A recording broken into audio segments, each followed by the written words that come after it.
Recently, the news has been talking about game addiction and how it links to Epic Games' Fortnite. For many, it sounds so negative and doesn't give very much explanation into what game addiction really is. This video plans to correct this by offering some insight into what this game addiction is and how we can actively help prevent it ourselves and maybe others we know from falling down this route. We've all seen the newspapers, YouTube videos, Twitter posts, Facebook messages, all these social media stuff going on about parents noticing behavioural changes in their little boys and girls after playing the game Fortnite.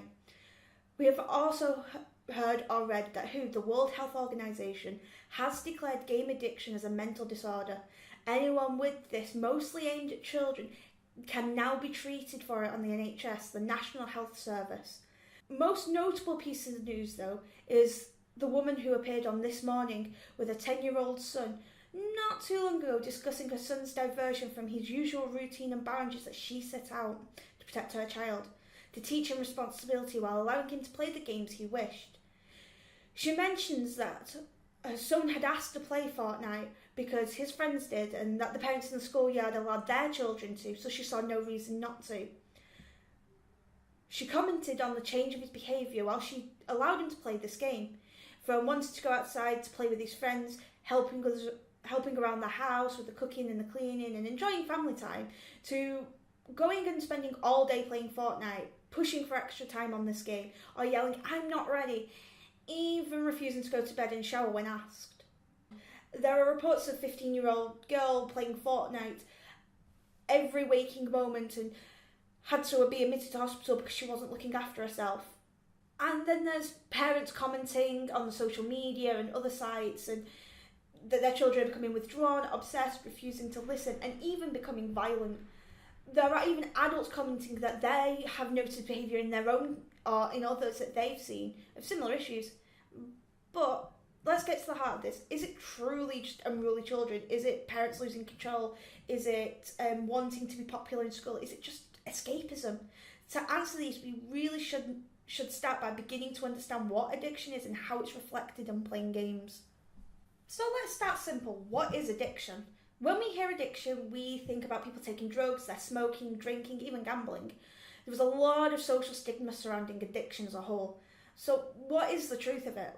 When we start talking about drugs, there is both a chemical, also a physical and mental dependency on the substance. But when we start talking about addictions that we don't consume, that we don't put into our bodies, such as gambling, these kind of addictions are all mental.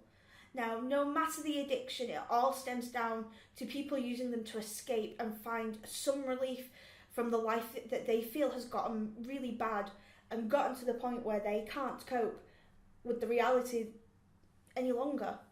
Fundamentally, as humans, we are consistently trying to build and maintain meaningful connections with people. However, past 20 years or so, our interaction with others face-to-face has declined and with the expansion of technology, and this has also changed our view of the world, our voice, our thoughts, our views, how we interact with each other. For some people, this has led to more and more of these connections that we make with others to break down or even much harder to find. Without these connections, these support structures, we can find ourselves seeking other kinds of connections to fill that void. These can be drugs, they can be things, it could be spending money, it can be turning to media. Because people have turned to these things to help them deal with their situation or even escape, it's led to a whole host of issues, one of them being addiction. And they forget the basic things that they need to do, like sleeping, eating, washing, general care of themselves, in order to feed this addiction. And in some rare cases where it's got so bad, they resort to theft and violence to feed their addiction. People with these addictions cannot function in the world, not on their own and not without help. Even function addicts who display these symptoms will still be able to go to work and live their lives, but they still need that hit. So they need to distress, they need to escape. And the best example I can give of that is when you've got somebody who smokes, they're a functioning addict and they smoke throughout the day, they'll find time to have that cigarette to fill that addiction. But at the end of the day, how does this all relate to games? The reality of it is that games provide an escape for many of us. They positively reinforce us with reward achievements that we earn within the game, particularly online games. It gives us a way to start forming relationships with people from across the world and giving us that social interaction. These things alone are not the issue though, but the solution for many people out there who just can't handle life. But it is detrimental if you start using games more and more to escape what's going on around you. While games do have various exit points, and by this I'm talking about like at the end of a match or shooting games, in sports games, and even finishing a quest in a role-playing game. And many people may say though, just one more, and before you know it, 2 hours have passed and you still haven't exited the game. These are the points in the game where the creators have put these exit points so that you don't lose the flow of the game, and it's much easier to get back into later on once you've had that break. But for those who are suffering from game addiction, again, they go back to not eating, they'll not sleep, they won't even go to the toilet in some cases, and basic care of themselves. They'll spend countless hours within a game or a selection of games, even spending money they don't really have, so that they can afford the newest stuff and the newest games coming out. It can start, if it hasn't already, take over their lives. They may refuse to leave the house, not go to work or school, because their life within the game is much more interesting than the world that they live in. It might even have started as an escape and relaxing and just become more. There are so many reasons to why an addiction can start, from bullying and being picked on to escaping what's going on within their life because of failing grades or they're struggling to find work. So hard, and there's no simple or straightforward definition for addiction. But how does this relate to Fortnite? Well, let's start looking into what all the hype is. So, what is Fortnite? Fortnite is a free-to-play first-person shooter created by Epic Games that allows you to build various things, to traverse maps, or create defensible positions against the enemy, be it a non-playable character or another player, and using what you create to your advantage. There are different modes to play in, from Battle Royale to Save the World, to meet every player's type of game. The style is cartoon-like. It's bright colours, comic characters, which you can dress up and dance depending on how you feel.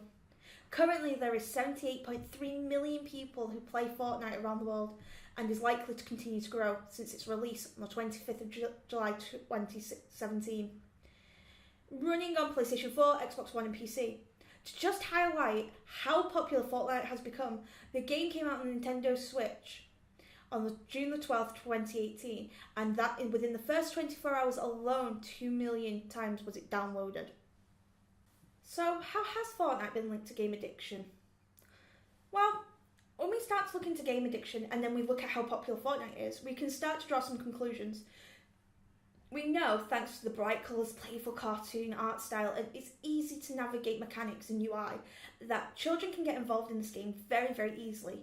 The small learning curve makes it really accessible and much easier to play for those not familiar with first-person shooters. And the building mechanic adds a very simple but effective strategy. This alone can easily get people hooked on playing the game, as it's enjoyable, it's easy, and doesn't take much time to learn. Now, I know what you're going to say, well, if this is true, that doesn't mean you can get hooked on the game. And I would agree. But it's an additional factor to why children are usually the ones that get addicted to this particular game. When we start to actually look at addiction and we start drawing the comparisons, we can see that it's likely they want to socialise, they want to be popular. All humans crave and wish to escape the horrors of their own reality, our own lives. Fortnite gives us that escapism, and for children, it's even more so. We have to also consider how massively popular this is. As I mentioned before, we talked about peer pressure and wanting to be popular and to fit in, something children and teens are constantly trying to do, even when they try to claim that they aren't. If their friends are playing Fortnite, they will most probably want to play it. Everybody wants to fit in. Then we start to look at the cash shop. You've got bright colours again, you've got large pictures, you're showing off limited edition items and new items, the season pass that unlocks PvE play and elite rewards track. It's very, very tempting to want to put money into that game just looking at that system. Now, if a child is running around with their friends, be them online friends or schoolyard mates, they want to be cool, they want to fit in by getting these items too. Can you see where this issues start to occur? The reality of it, this game is an escape. It's somewhere people can hide and escape what is going on around them. And for a child, it is so important that we maintain them relationships as parents, sisters, brothers, to hopefully pull them away from thinking that they must escape. During my research into other games that might be connected to game addiction, I came across Guild Wars 2.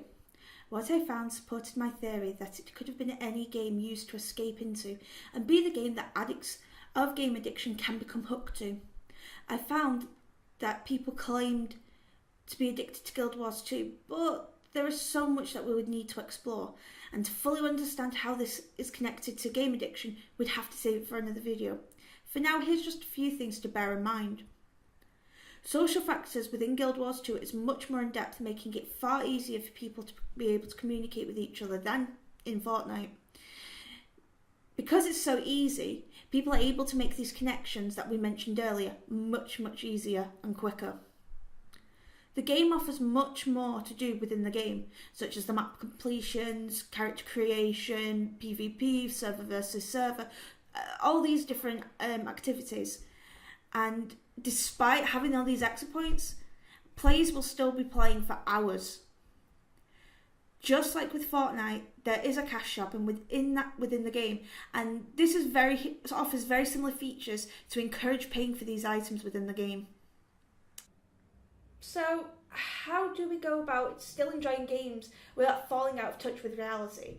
How do we keep ourselves from making unhealthy relationships with games and losing our meaningful ones around us? Well, it's all about moderation, really. Set yourself time limits or set days to play. Don't work around a gaming schedule. Allow more important things to change. You don't need to put gaming as your priority. Make it something that you do just because you've got the time to do it. Seek help if you're struggling. This is how you maintain them meaningful and important connections with the people around you. Also, don't just game when you're bored. Try different activities. Try hanging out with your friends and your family. It's not the end of the world if you spend a week away from any game. Parents can help their children with scheduling and limiting the hours a week with their child. Try not to use it as a go-to when your child is bored or you need 5 minutes peace. We all know parenting is a stressful full-time job and kids don't come with manuals. But just taking 5 minutes out of your day just to talk to your child can make the difference. Build that meaningful connection, that important relationship with them. For all the cons to playing games, there are so many pros, such as developing and improving cognitive thought, problem-solving skills, creativity. And when we sit and start looking into online games and learning vital social skills, but games cannot be the only source. It can be just one source. They can be more than just entertainment factors, and there is plenty of research that can prove this information on this topic. With that, there is a lot of information, but hopefully you can better understand into what addiction really is and how it affects us, and how we can cause this kind of addiction within ourselves, and how we can prevent it. It's not just a controversial topic, but something that really we should take the time to discuss. Remember, we can't go around blaming the games. It wasn't Fortnite. It could have easily been another. Hopefully I've shown how it can be any game that someone can become addicted with. Thanks for watching. Game safe.